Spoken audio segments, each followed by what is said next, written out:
With 66 books, 1,189 chapters, and over 31,000 verses, it can be daunting to know where to start or how to make progress.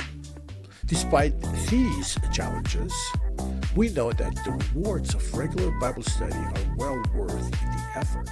Set a specific goal for your Bible study. What do you want to achieve? Is it to read the entire Bible in a year or to dive deeper into a particular book? Having a clear goal in mind will give you direction and purpose. Explore different genres. The Bible is a diverse book that contains all sorts of genres, from history to poetry to prophecy. The goal isn't to just check a box or complete a task.